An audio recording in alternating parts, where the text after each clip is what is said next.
ውዶቼ ዛሬ ደግሞ ደስ ብሎኛል። በጣም ነው ደስ ያለኝ ማለት ነው። የዛሬ ደስታዬ ይለያል ነው የምላችሁ። የዛሬ ደስታዬ ይለያል። ዛሬ እንግዲህ ሩቲና አብርሽዬ ከልጃቸው ጋር አንድ አይነት ልብስ ለብሰው እንደዚህ አምሮባቸው ፈዋፍሽ ብለው መጥተዋል። እንግዲህ ጠላት ደግሞ ቅጥል ድብን እርር በለው። እንግዲህ ምን ሊውጣችሁ የሆነ ስታዩ ደግሞ አይታችኋል። እንግዲህ እያራራችሁ ነው። እስቲ ስንት ሜትር ምንድን ነው የሚባለው ሌትር ውሃ ጠጣችሁ? ስንት ሌትር ውሃ ጠጣችሁ? ተቃጥላችሁ ድብን ልትሉ ነው አይደለ? እንግዲህ ድብን እርር ትላላችሁ። እንግዲህ ሩቲና አብርሽዬ አይለያዩ መቼም ከልጃቸው ጋር ፈታ ዘና ይላሉ። አንተ ዳኒ ደግሞ በመጨረሻም ትዋረዳለህ ታያለህ። ምንም የምታመጣው ነገር የለም በምትለው አንተ እንጣጣ ማለት ነው። ሰላም ሰላም ቤተሰቦች እንዴት ናችሁልኝ? በጣም ደህና ነኝ እግዚአብሔር ይመስገን። በያላችሁበት ሰላማችሁ ብዝት ትርፍርፍ ይበልልኝ። ለዚህ ቻናል ለዚህ ቤት አዲስ የሆናችሁ ሰብስክራይብ፣ ሼር፣ ላይክ እያደረጋችሁ ቤተሰብ ሆኑልኝ።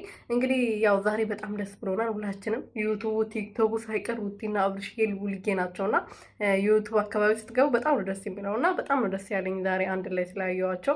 እየጠበኳቸው ነበር ደግሞ ለመቼ ነው ሩቲና አብርሽ ከልጃቸው ጋር ብቻ የሚመጡት ብዬ በጣም ብዙ ጊዜ ተናግሬያለሁ እና እንደተናገርኩት ደግሞ ንግግሬ ተግባር ሲያገኝ ደስ አለኝ። ዛሬ በጣም ነው ደስ ያለኝ እና ነገ ደግሞ እንግዲህ አብርሽዬ ነገ ባይሆንም በዚህ ሳምንት ውስጥ መግቢያውን እሱ ሰርቶ ከማንም ጋር ይሆን መግቢያ ሰርቶ እንዲመጣ ፈልጋለሁ። እኔ ከማንም ጋር ይሆን ከሩትዬ ጋር ብመጣ በጣም ደስተኛ ይሆናለሁ። እሰየው እላለሁ።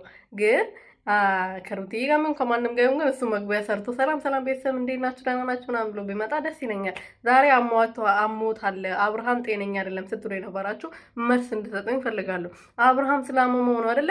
ልክ ካሜራ ላይ እኮ ሊገባ ሲል እኮ እየሳቀ ልጄ ምናምን እያለ ፈገግ ብሎ ነበረ የገባው። ከዛ ካሜራ ሰላም በል ቤተሰቦቼ ሰላም በላቸው ስትል ነው ሩትዬ ወደ ራሱ የተመለሰው እንደታመመ ሰው ሲያስመስል የነበረውና አብርሃም መታመም የሚባል ነገር የለም፣ አልታመመም። ግን ታሞም ይሁን ምንም ይሁን ከኤርሜላ ስለራቀ ከሩትዬ ጋር እንደዚህ እየመጡ ስለሆነ እኔ በጣም ነው ደስ ያለኝ።